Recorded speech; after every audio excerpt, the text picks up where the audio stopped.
Hello and welcome to what will hopefully be the first in a series of painting tutorial videos for Wargames Soldiers and Strategy magazine. My name is Christy Beal and I work for Wargames Soldiers and Strategy magazine. I do all kinds of stuff, graphic design, layout, web development, proofreading. I ship stuff to customers, I do customer service. We're kind of a small company, so everybody ends up doing a little bit of everything, and I'm no exception. I'm also, I think, generally acknowledged by my colleagues to be a pretty decent painter. I mean, you can't work for a wargaming magazine and not like wargaming or miniature painting or some combination of those two. And I definitely really enjoy figure painting and wargaming too, though probably I'm more of a figure painter than a wargamer, but they're both good. So I'm going to be doing this series, and I'm mostly going to be focusing on painting historical figures because there are already a lot of video tutorials out there about fantasy subjects and science fiction subjects, because those are generally the most popular kinds of wargaming figures, and there are a lot of good artists focused on painting those. So, you know, there's maybe not as much guidance for historical topics, actually. So, you know, that's a gap that maybe we can hopefully fill in. And what I'm going to do is I'm going to focus sort of on kind of basic standard figures from a lot of different periods, at least to start out with, so that, you know, people can kind of get a general idea of how to paint units when they're starting an army, and address some of the, you know, common concerns about, oh, how do you do this or that when we're talking about a certain color or a certain uniform or a certain piece of kit that a figure has. So, and, you know, depending on what people think of the series, we may go into more detail, or we may go back and focus on sort of specific figures from different periods if there's extra interest in a certain genre or, you know, a certain army. Then we will maybe do more figures from that particular period. And so I'll be really interested to hear your feedback on this video. So if you have questions or comments for me, definitely, you know, leave comments down below here on YouTube so I know what you think, and tell me what else you'd like to see me do, what other kinds of painting tutorials you like, and then hopefully we can go from there. Okay, so let's get started. So for this first video, I've chosen a Ronin samurai figure. This one is by Perry Miniatures, obviously 28mm. You may wonder why I chose this as the topic of this video. I think, at least for me, from what I've seen anyway, a lot of people are really interested in this period right now. There's all these new rule sets like the one from Osprey Ronin, which is, I think, making people get more interested in this period. So I'm thinking maybe there's some demand to see how you can go about painting figures like this. I also know that this period has kind of a bad reputation. There are a lot of people who are a little bit scared of painting sort of Japanese figures because they're kind of perceived as being very difficult, especially with the Japanese armor. This guy isn't wearing armor, but he has other things, like the fact there's just a lot of fabric here, and some people don't like dealing with that. And, of course, you often run into wanting to paint patterns on Japanese fabric, and that's another thing that scares people sometimes, I think. So I'm going to work on that and see what, you know, see if there's some things you can learn from my style of doing this. I had to paint a whole bunch of these recently for the WSS Salute demo game, so I have a fair bit of experience dealing with Japanese figures. So just a few quick notes about what I've done so far. This figure, I've basically cleaned up the mold lines on him, and then I've super glued him down to a wooden base. I forget who we bought these from exactly, but they're laser cut and they're really useful. We use them a lot, especially for skirmish figures, like what you would probably be doing with a guy like this. And then I have base coated the figure using Tester's black enamel. I really like enamel as a base coat for figures just because it's easier. It's easier to apply. That's stupid. It's a very solid base coat. It takes a lot longer to dry than acrylics. You know, you have to wait 4 or 5 hours to make sure it's really dry, but I think it gives a firmer or a sturdier base layer. And when I paint, I tend to be really touchy. I really touch my fingers a lot, and that tends to wear off the paint. So I like having something durable that will stand up to that kind of thing. So that's why I have chosen that. Okay, so let's go ahead and get started. I am going to start by working on the skin and flesh of this figure, because that's how I almost always start with my miniatures. That is because if that doesn't work out, then usually the rest is not going to work out for me either, so I like to get it out of the way. So it's kind of just habit. I am going to initially be using foundry paints for this. I use a whole bunch of different paints, but I really like the foundry triads. They're really useful, and I like the consistency of this paint. It's usually good right out of the bottle. It doesn't require a lot of messing around. I think foundry actually has an Asian skin triad, but I'm not going to use that because I don't have it. So I've kind of invented my own triad of other foundry colors to still give kind of an Asian skin tone. This is what I'm going to use as my darkest color. And it is Spear Shaft, and I believe it's Spear Shaft Medium, so it's just the basic Spear Shaft color. So I'm going to use that as my base. So I'm going to go ahead and get some of that out. I've got my water over here. So I'm just going to dip a little of that out, and yeah, I know I'm being very bad here the way I'm getting this out, but you're going to see really quickly I'm not a very neat painter. So I'm just going to get some of this out. And I'm not going to really worry about thinning it down, because as this is the base for the skin, I want good, thick, heavy coverage straight away. So I'm going to go ahead and do that, and hopefully I won't get too much in the way here of the camera.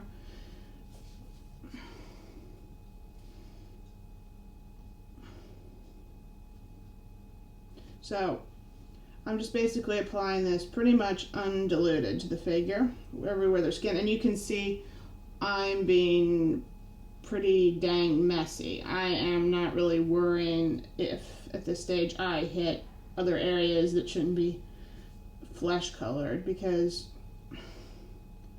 I'm going to paint over all of those anyway. So I don't really think it matters that much. I certainly have some friends who are really anal and never go outside the lines under any circumstances, and I envy that sort of precision, but that's not really how I work. So I'm really just concerned at this point about coverage.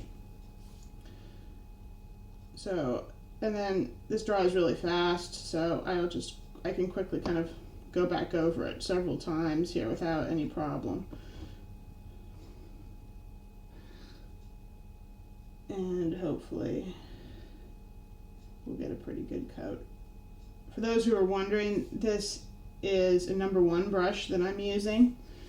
I pretty much exclusively use number 1 brushes for almost everything, because I think it's just a happy medium of you know, size. It's not too small, but it's also not too big either. I know that kind of sounded lame, but if you get much smaller, brushes can be difficult because they don't really hold very much paint, and then you have to constantly be refilling them, or the point just gets too fine. A number 1 brush still has a really fine point on it, so you can do quite a bit of detail work with it. Though if you go above a number 1, it does start to get maybe not as fine as you would like for this kind of stuff. Though I will use number 2 brushes, sometimes even number 3 brushes when I'm just, you know, doing a base coat or a base layer on something, because then it doesn't really matter. Okay, so I've got that on all right. And it isn't really, I don't know if you can see that, it's not really coating that well maybe, but I don't think that's too much of a problem at this stage, because I'm going to go back over it with so many other colors of paint. It's not really going to matter that there's a little bit of black showing through in this case. So I think I've got all the flesh regions now on this guy. So he needs to dry for a little bit now before I continue. So I'm going to stop, and then I'll be back in a little bit.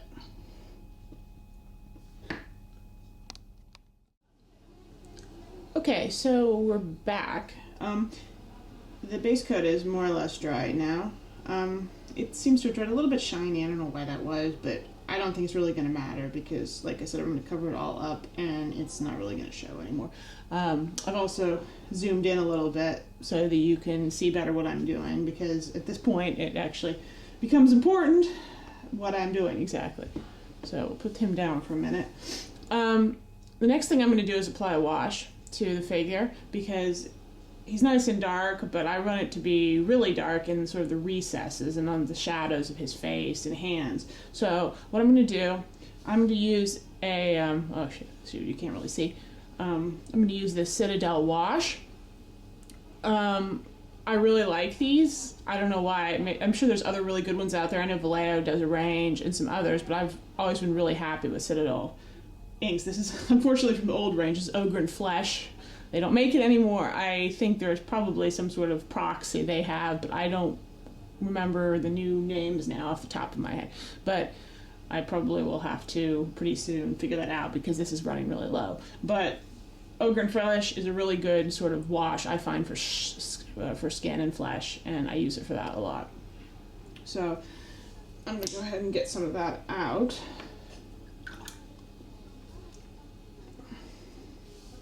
And I'm just going to slop it onto his face very generously, because this is, you know, I mean, I really want it to be dark in the recesses of his face, so I'm going to be very generous. I'm just going to do it right out of the bottle. I'm not going to worry about watering it down. And this is also really nice because you start to actually see the all of the sort of detail on the figure comes out when you do this a lot more. You can see where you're going to have to work later. So I'm going to get that in, and I'm especially really get it underneath in the areas where he's really going to pick up a lot of shadow.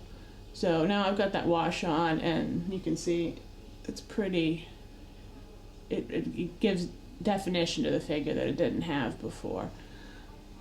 So, of course, the disadvantage of applying a really heavy wash like this is it's also going to take quite a while to dry before I can continue. So I'm going to go ahead and stop again for a little bit, and when I come back, then we'll start on the really, well, not tricky part, but the part where you really start to see the face come alive. Okay, so I'm back now. Our wash has had plenty of time to dry at this point, so I feel pretty safe starting to paint the rest of the figure. I think you can see too, the figure is a little shiny after I put the base coat on, but now with the wash, that's really removed the shine, so I don't think that's going to be any more of a problem.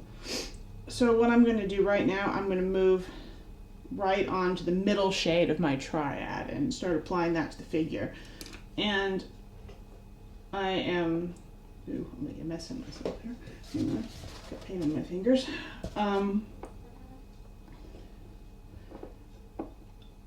I am using this paint, which you probably can't see, but I'll try to move it around so you can. This is another Foundry paint, obviously. This is Chestnut Light. I can't show you the lid because the lid's actually come off, so there's no point. The label kind of fell off, but you get the idea. Okay, so that's going to be my sort of medium color on this figure. So, okay, so I'll get right in. I've already put down some paint here on my palette, which I'm using, and I have actually watered this down a little bit because I don't want it to go on too strong, because, you know, that would be not help with what I'm trying to achieve here. So what I'm going to do now, I'm going to start out by painting the hands, and I'm going to apply a pretty even coat, though pretty thin, to the backs of the hands, because, you know, we're not at the point where we're going to want to highlight anything, so I think the backs of the hands particularly are just sort of an even color. There's not going to be a lot of variation, though, of course. You want to paint the tops of the fingers and try to do that carefully so you don't get it going down in the cracks too much, because that we do want it to stay dark. Obviously, when you're painting the bottoms of the hands here, you don't have to worry so much, because that's really not going to show very much because it's underneath and you don't want it to be very dark anyway. Of course, with really thin paint like this, you may get some problems with the paint wanting to run a little bit into the cracks of the hands, or the cracks between the fingers, but that's not a big problem because we're going to come back and we're going to clean it up later. Okay, so alright, so now we're going to worry about the face now, which is the critical part, obviously. So most people know probably that when you're doing a face, what you want to do is, follow the sculpting as much as possible, but you're trying to apply light colors to where there is an area that would stick out on the face. So that's what I'm doing here. I'm definitely hitting the cheeks. And what I'm going to do with the cheeks, this is sort of my trick. I tend to kind of resort to blending, but then kind of a lazy man's blending. So what I'll do is I will apply the paint to the face, and then I will immediately wet the brush and then sort of pull it back from there. Okay, and we're just doing the ear here too. But of course with the ear you don't need to do more than sort of the top of the ear, because the interior you want it to stay nice and dark. And because the paint is really thin, I'm probably going to go back over this because it won't be dark enough, and that'll build up some extra depth, which is kind of a trick that's worth knowing when you are doing flesh tones. You don't need to mix a million different colors necessarily to achieve a really subtle and nuanced skin tone, as long as you can use only a couple colors, and then if you thin them down sufficiently. Here I am again, notice I'm thinning the paint on the cheeks. I'm kind of pulling it out, and I'm wetting my brush in the process. But if you can use a couple colors, and if you keep them thin and then just build up layers of those, you can make it look like you mixed a lot of colors, when in fact you actually didn't mix very many colors at all. So just grabbing the neck there. Okay. All right, so let's see. Didn't get the ear. I'm sorry if you can't always see what I'm doing. I have to steady my finger against the figure sometimes, and then I know that gets in the way. So there's neck back there. We're gonna get, and oh yeah, of course the nose. The nose is very important because the nose sticks out the most. It's always going to be the lightest shade. So this is where I'm going to start going back over areas I've already done with more paint, but then just being a little bit more selective. So then really only hitting the highs on the cheeks.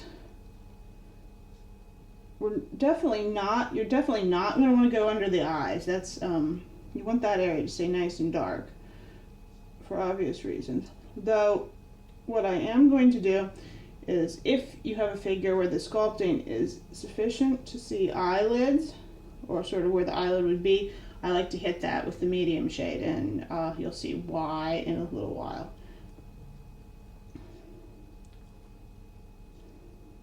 So, okay. And this paint I used was actually probably a little bit too thin, but that's okay. It's definitely fixable.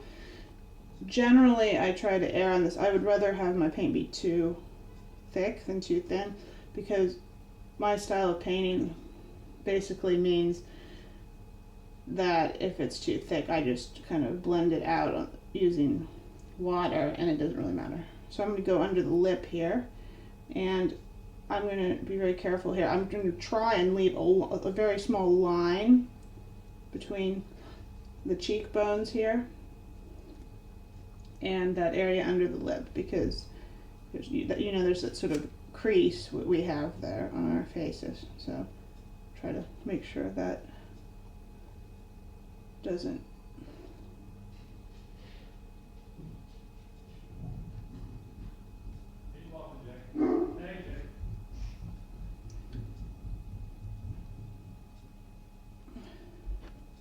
like I said, at this point, if you get paint in areas where you don't want it, it's still not a very big deal, because all of this is going to get other things on top of it, and we're going to go in and sort of line areas where we need really dark colors. I think I need too much paint there again.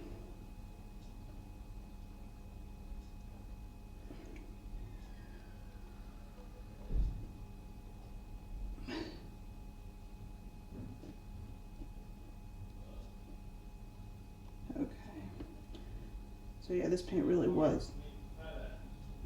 is a little bit too thin, but that's okay.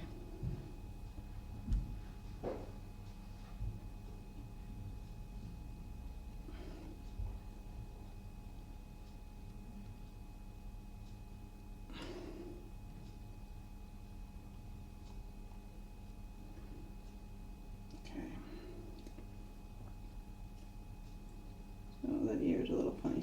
The sculpting's a little bit weird on the ear, but I think I've got it all right. All right, let's see. Get the top of the head. That's one thing that's sort of unique to Japanese figures. You'll see with the hairstyles that a lot of times they will be, if not totally bald, they'll have a large area of their hair has been removed. So you have to kind of keep that in mind when you're painting this type of figure.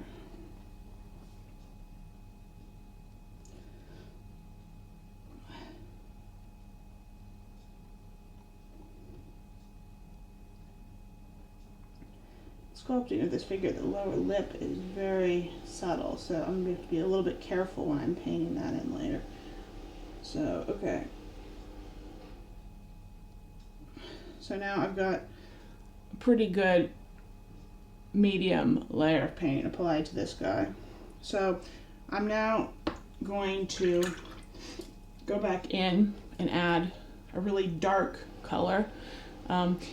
I like to do that after this sort of medium step before I move on to the highlight step, because it lets me clean up areas like where the medium color has ran a little bit into areas where I don't want it.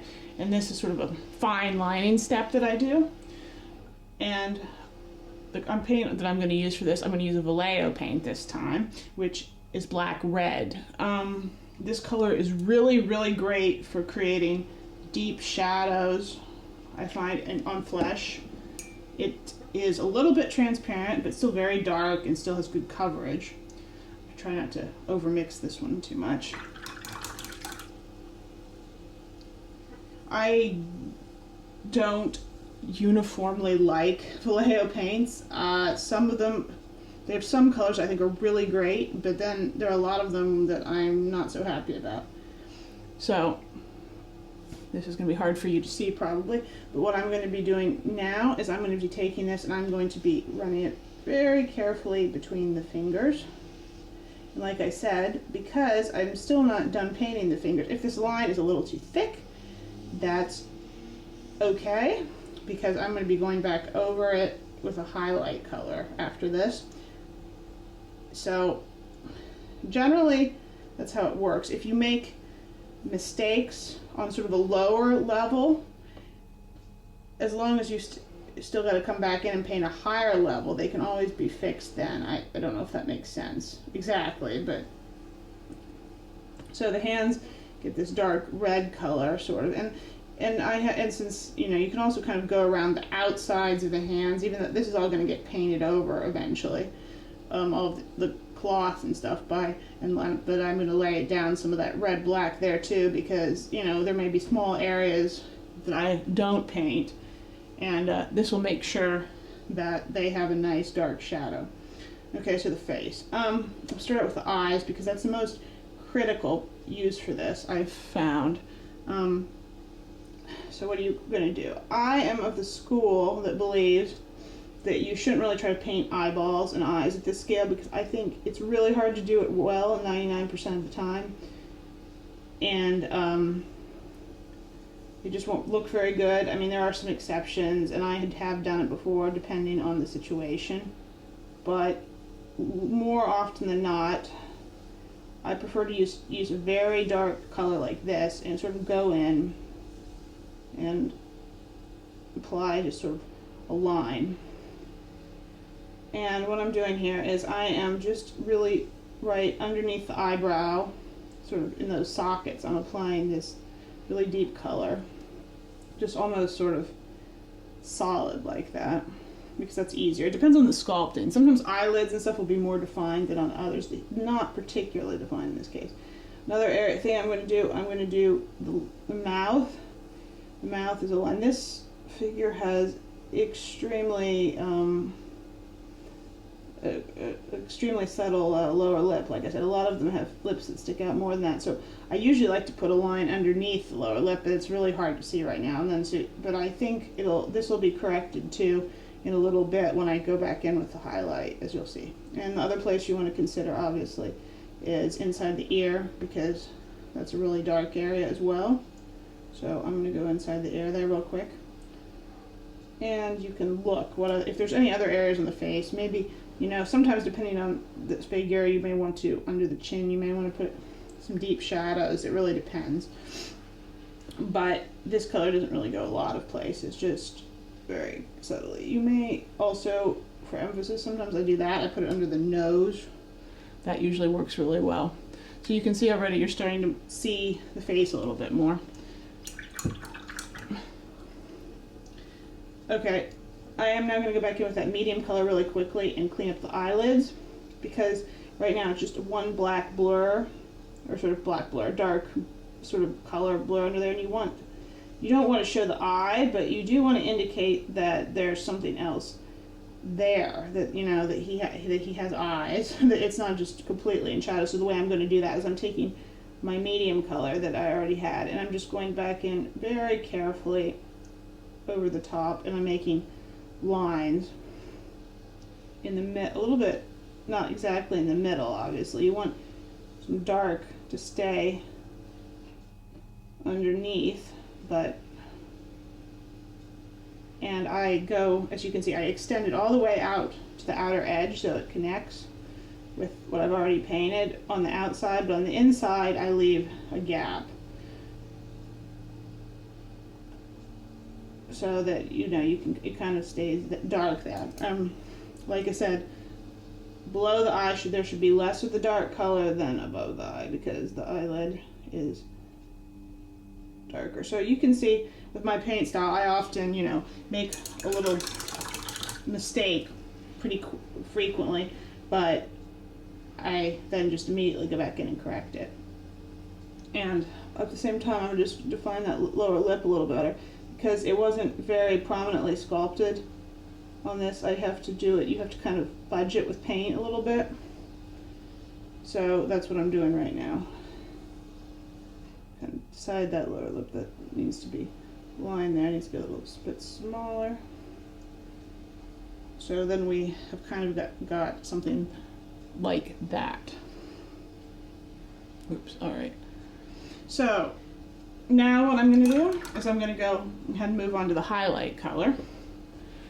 And for that, I am once again using a foundry paint, and I am using Buff Leather Light this time.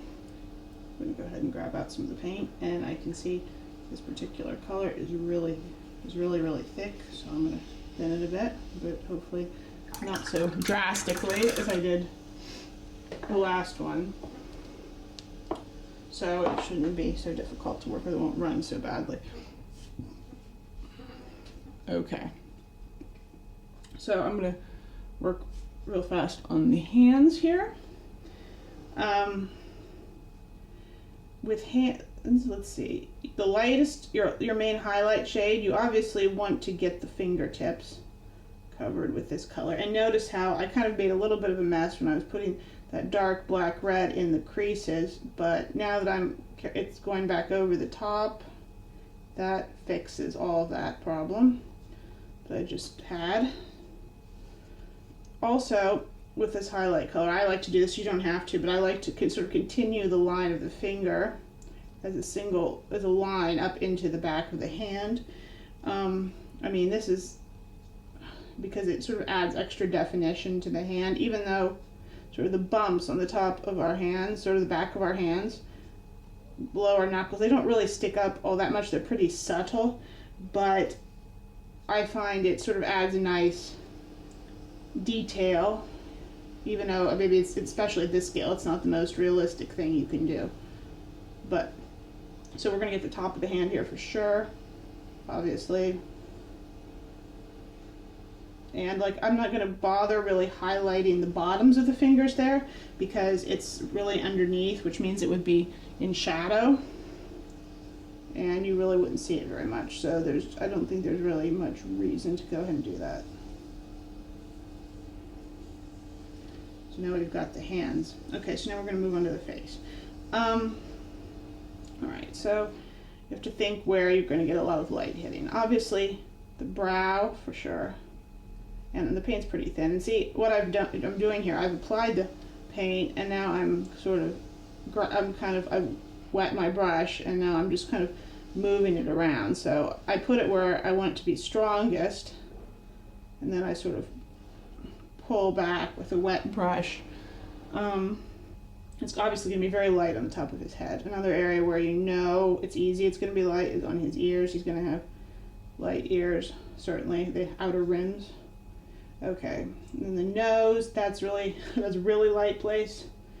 So I'm going to make sure that it gets really strongly painted. Except the only place is sort of right here at the base of the nose, right before it joins to your forehead. There's sort of, it goes in there, it gets darker, so there's a crease, so you don't want to do it too much. So now for the cheeks, I've applied it just to the tops of his cheeks, and now I'm going to blend it back like I was talking about earlier, but more so. And I'm doing that, like I said, applying it where I want it to be strongest, then immediately wetting my brush.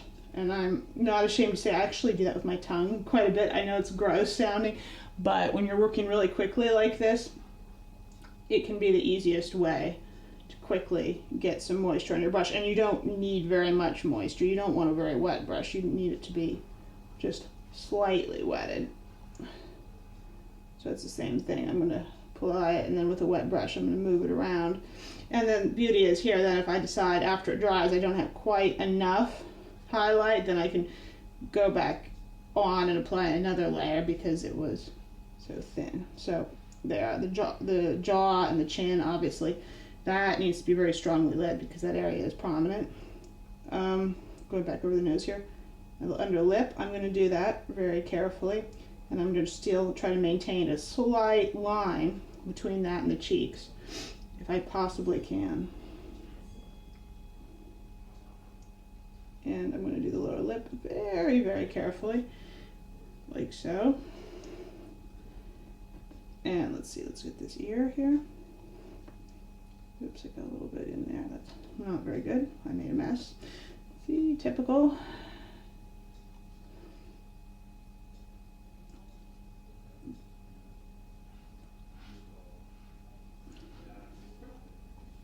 That was a little sloppily done. I got my brush too wet and I got into it too much there. And the ear is also now getting, see, now I've gotten the area too wet. That's kind of the danger with this technique. If you get the area too wet, then you have a hard time sometimes. So I'm just going to leave that for a minute if you get a situation like that, and go back over some areas that have dried where I think I need a stronger highlight color. See, like the tops of the cheeks, the ears, again, where it was already dry, tip of the nose, chin, the other cheek, the cheekbone there. And that was a bit much, so I'm going to blend it out again. I'm not going to paint the eyelids again because even though I want them to be somewhat highlighted, they're still recessed from the rest of the face, so I don't want this really high highlight color on them. The medium is enough. Do the back of the neck here.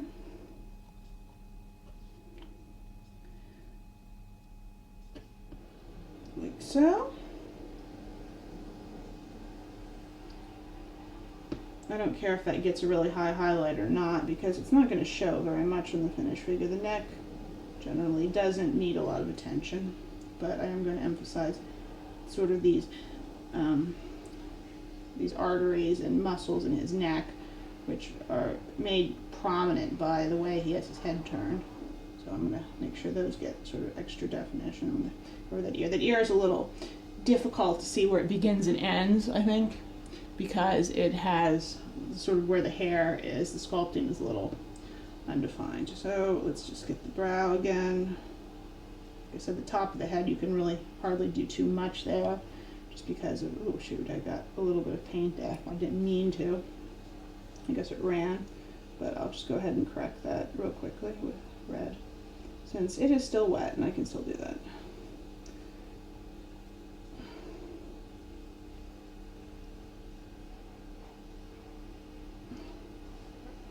I mean, this technique, you're pretty, I frequently make mistakes or oopses or drop paint where I don't want, but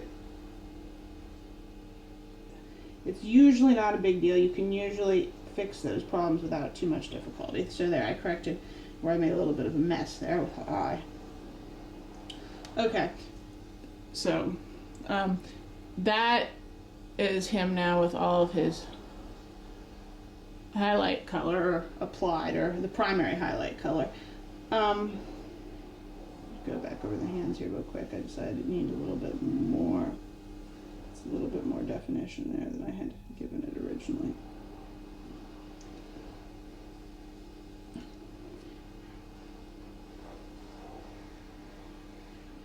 And that's the other thing you do. If you find that the paint is gone where you don't want it, if you're fast, that's another advantage just working with, quickly wetting your brush. You can very quickly sort of wipe it away before it becomes a real major problem.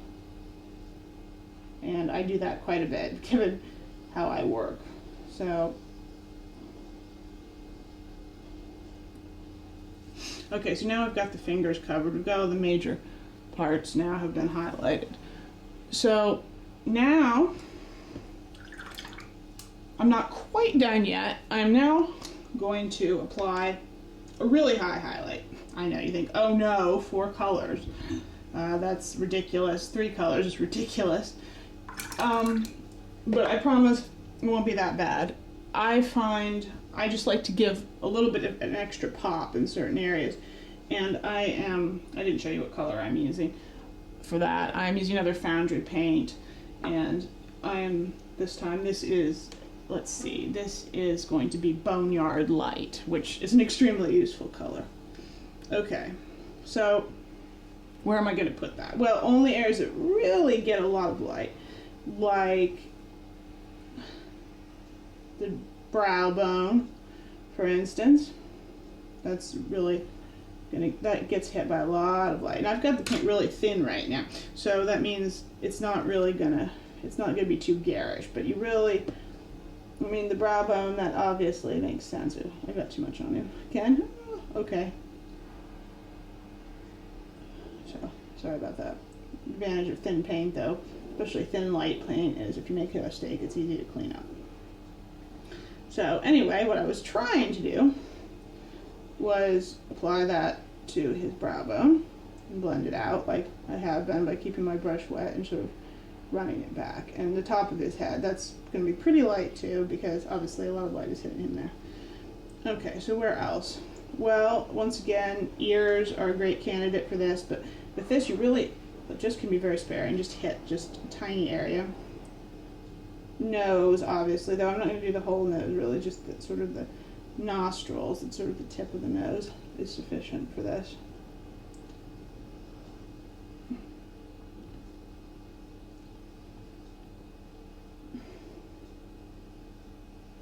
I'm really gonna, I did a little bit too much there, but what I really meant was just to get it right on the tip, which I'm gonna do now. The cheekbones, I often like to do a little bit here, not too much, just really on the tops of the cheekbones and nothing else.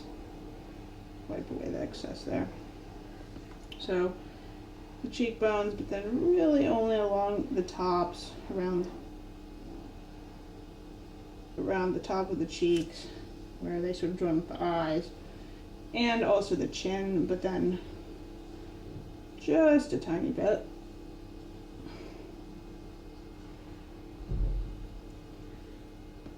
Like so. And his lip I'm going to do. Finger-wise, sometimes I don't even do this on the fingers, but in this case, what if I do it, sometimes I'll just sort of hit the knuckles, or it's sort of the outer edge of a finger, if it's sort of a finger that's exposed at the top, or like a thumb here, like this thumb is really facing upward, so it's going to get a lot of light on it, so I'm going to put a little of it there as well. Or if the knuckles aren't particularly well defined, you can just sort of go along the top ridge of them. Once again, because I mixed it really thin again, it's pretty subtle, so it shouldn't really make a big impact.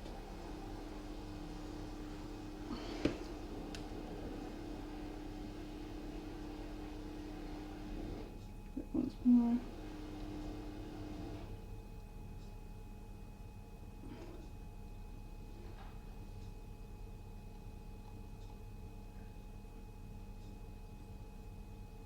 Okay. I don't know, I'm debating about this. I think I'll put just a little bit like here because he has such a strongly turned neck.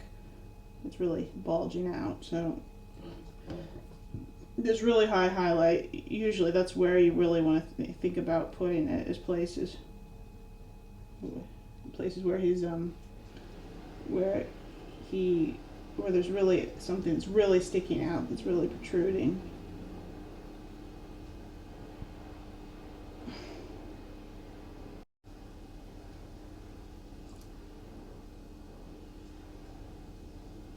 And the way I work, as you can see, is I tend to just sort of apply the paint and keep applying it over and over the same areas until I'm sort of satisfied with the result that I've got.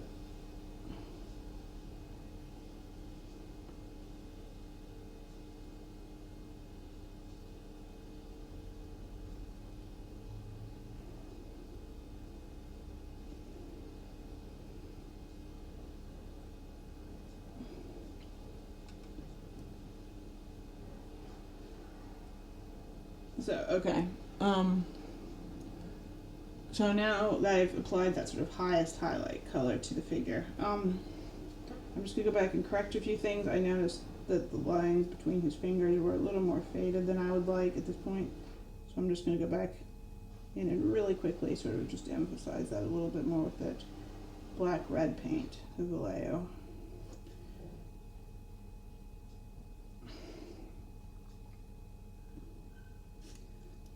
Okay, trying to see if there's anywhere else like that. Okay, there's only one little last thing I want to do, and this is really a detail. You don't have to do it if you don't want, but I really like adding a little color to the lip. I don't want it to just be plain flesh colored. So I'm going to take a little bit of wine stain red here. I don't know if you can see. I'm using the light wine stain red light, and what I'm going to do, I'm going to take just a little bit of this, and I'm going to mix some flesh shades into it because I don't want really pink lips. That just looks silly on a guy. So I'm going to take some of the flesh colors I already have on my palette. I'm just going to mix those in with this pink color. And I'll show you what that looks like. I don't know if you can hear. I'll show you. I don't know if you can see, but see, I've mixed sort of a pink color there, which is what I'm going to use for his lips. And this is always sort of a last minute touch for me. So I'm just going to take some of that and very finely go over his bottom lip as best I can without messing up the rest of his lip. With figures this scale, I basically never paint the upper lip, especially not on guys. I mean, there are some exceptions with women because, you know, women wear makeup or they have, you know, sort of bigger, more pronounced lips than men do. I mean, that's just sort of a stylistic thing. I mean, they don't really, I mean, well, yeah, women do have larger lips, but in practice, it usually isn't that obvious. So, usually,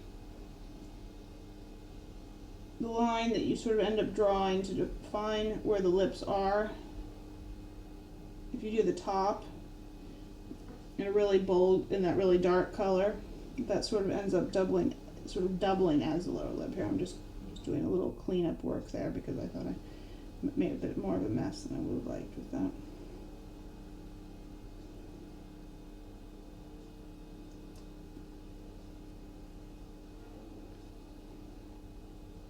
Just tidying up some areas that I needed a little bit more.